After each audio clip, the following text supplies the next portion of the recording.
weird. Every year for the last few years, over the summer, I always seem to take a break from doing videos. I don't know why really, but I spend the first half of the year kind of building up to download and stuff, and then I just kind of stop for a while, and it's happened the last few years. Kind of extra mad at myself this year for stopping the content altogether over summer, because my channel was doing better than it ever has done over its almost 10 years of existence, and I was on a high. I was actually able to start putting ads on my videos. I was starting to earn the tiniest bit of money from doing it, and it was, you know, my dreams were coming true. All my dreams were coming true, you know. And then, you know, I just have this mental block suddenly after I've got no gigs, no festivals. It's like when July comes and I don't have anything else planned, I just lose all motivation for doing this, and it happened again. I told myself that it wasn't going to happen this summer, but it did. And anyway, once again, I'm trying to pick this channel up again. Got some plans, got some gigs coming up, so it felt like the right time to sort of doing this again. Hello.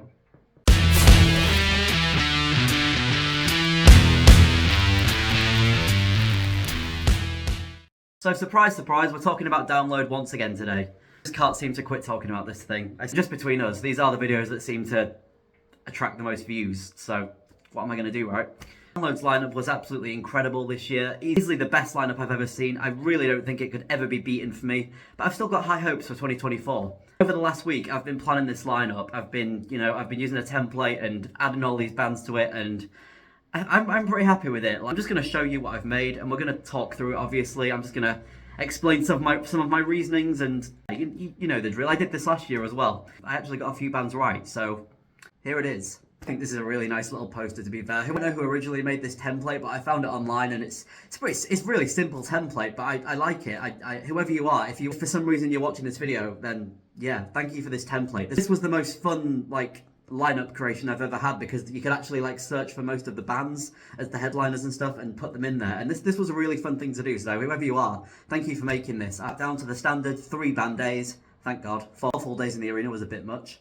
Friday, Limp Bizkit headlining for me. This is what I'm calling the new Bring Me The Horizon sort of thing. You know, I want Download to carry on this thing of booking a new band to headline the festival. There's not many other bands that are at the Bring Me The Horizon age of bands that I could possibly imagine headlining Download. So this was the next best thing. We're going to a band that still never headlined the festival, but have been doing, you know, big shows lately, big shows in the UK quite recently. I don't even like Limp Bizkit that much. I don't even know that much by them, but I think this would be amazing. I think this would be a really good chance just to attract a certain new metal vibes. And as far as I'm aware, they've only ever headlined the second stage. I think they deserve a main stage slot, and I think this would be great. Coming below Limp Bizkit, I've got Shikari. Massive band in the scene, great new album. I have really fallen in love with this band this year. I've discovered a whole new appreciation for them. They're one of my favourite bands right now. I mean, they'd either be a second stage headliner or a sub-headliner to someone like Limp Bizkit, and I think this works so well. I think this would be amazing. Below, another obvious choice for Download 2024, it's Bad Omens. I think we all want Bad Omens there. This is a band that's exploded over the last year and a half now. They're doing a lot. They're touring with Bring Me The Horizon in the UK at the very start of the year, and I'm so excited for that. 2 of my favourite bands on tour together. Band have never been at Download before, so well overdue, and I think they deserve a main stage slot as well. I want to see them on the main stage. Another couple of sort of relevant bands right now that I don't really know if they're going to be there. I wanted to add just a few more bands to the lineup just to fill this one out a bit more than I did last year when I made one.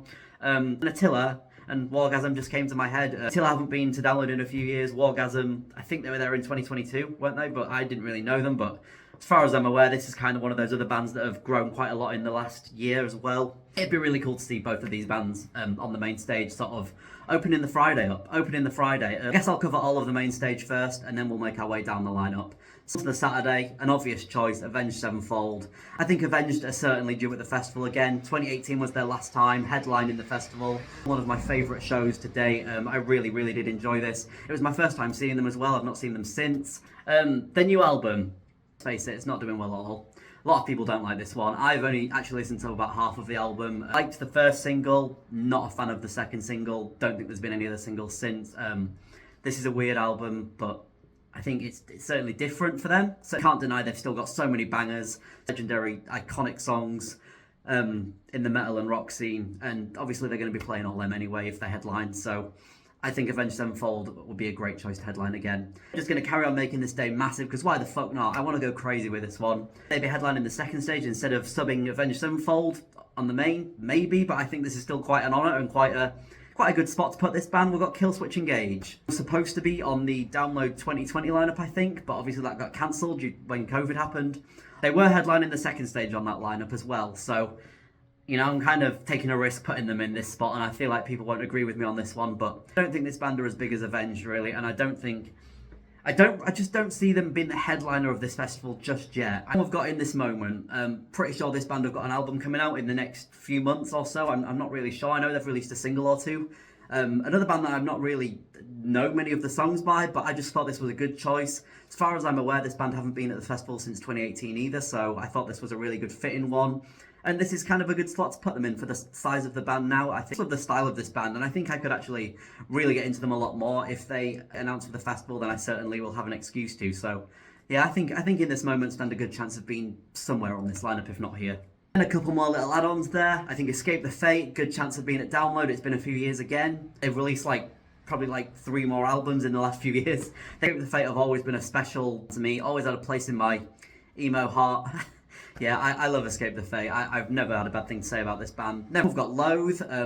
Not really into Loathe, but I saw them supporting Spirit Box back in July. Not actually sure if this band has been stellar in the last few years. They might have been, but kind of been seeing a lot more of them recently, are popping up in just places, YouTube and other lineups. I think this band stand a good chance of being at Download next year as well. Right, on to the Sunday. A lot of people are not gonna be liking this one. They're not gonna agree with this one, are they? I can just tell, but it's a weird one because this is not exactly what I want, but it's what I'm predicting. It's a lot of bands that I want to see headlining this festival. I'm actually going to be making a video on that really soon. And without giving away too many bands that I'm planning for that video, one band that I really want to see Download, I know a lot of other people do, and that is Foo Fighters. Still don't think Download are gonna do it. I don't think. Even though we've been asking for Foo Fighters for the last few years, I've seen a lot of people asking for Foo Fighters. How things have been going, how we got Bring Me the Horizon on the lineup finally, how we got various other bands on the lineup so high up. Foo Fighters, it's a weird one that it's really weird to me that they've never headlined this festival before. And especially when we've had bands like Biffy Clyro and Muse headlining the festival. It's not about being a certain type of heavy. Foo Fighters are certainly that level, they're perfect. For now we're going with a great little double thing here with Guns N' Roses and Motley Crue. I think Motley Crue is certainly a possible one, whether they'd be sub-headlining Guns N' Roses or they would be on the second stage headlining. Again, another band that I don't really see headlining the festival anymore. That's why I've got them under Guns N' Roses. I just think this looks great. Like, if you're into this legendary rock, hair metal, 80s, this is perfect, and I'd be all for this. I think Motley Crue are awesome. Saw Guns N' Roses back in June as well in Hyde Park, and they were really good as well. I was really impressed, actually. Yeah, I would love to see this, personally. I think this is a really good... Is it possible? Maybe not. It certainly works. I think it would work for a lot of people. I can also see a lot of people disagreeing, so make your own choice on this one. Anyway, let's keep going down. In Flames, I don't think this band have been there since 2017 or 18. It was one of them. I just think this band are a good fit for this sort of time of day. This is a really attractive day to a certain fan base, like the older generation of Download people. I wanted to make a day that was sort of for the new stuff, the mid great heavy stuff, and then the classic day. I like the idea of that sort of theme with the classic closing out the festival each year. We don't always get that, but I think Guns N' Roses, Motley Crue, In Flames closing out Download on the Sunday would be really cool. A couple more random bands here. I didn't really know where to put all these smaller bands, but we got Chelsea Grin. Got this band here because Lorna Shore were on the main stage this year on the last day, and I think it worked well. I didn't actually see them, but I'm pretty sure it worked well, and I think Chelsea Grin could do just as good as Lorna Shore. I've just got Boston Manor, a band that I don't even listen to, but a band that, you know, seems to be a good fitting 2000 Trees sort of band for that sort of level of the main stage. We've got Bullet for My Valentine. One thing I know that I want from Download 2024 is Avenged and Bullet on the lineup again, like they were in 2018. I just didn't want to repeat the same formula of Bullet was sub-headlining under Avenged. I didn't want to repeat that again, so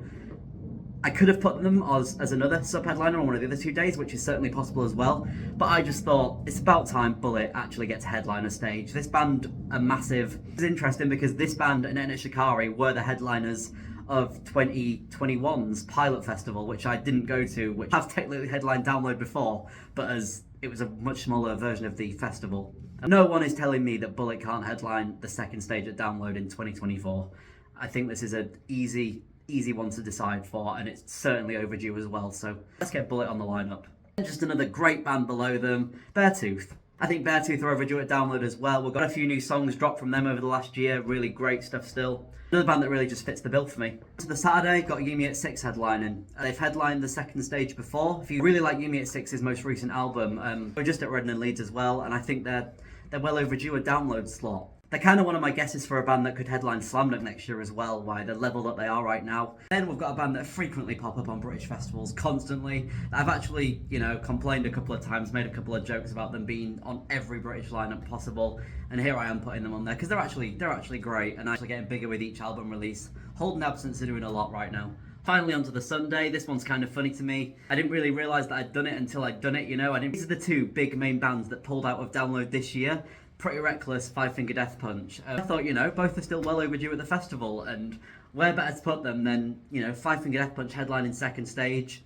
Obviously, they could be a sub-headliner up at the top of the main stage as well, but I thought that they do just so well headlining the second stage as well. This would be awesome for a lot of people. And the Pretty Reckless as well, cool band. I don't remember why they both pulled out of the festival this year, but they would be just great fits for this sort of level of stage. To the third stage, Avalanche stage, on the Friday, I put Bowling for Soup. I think this band have headlined that stage before, or they've been pretty high up on the second stage. I'm not really sure exactly where they've been, but Bowling for Soup are a pretty legendary pop-punk band at this point, aren't they?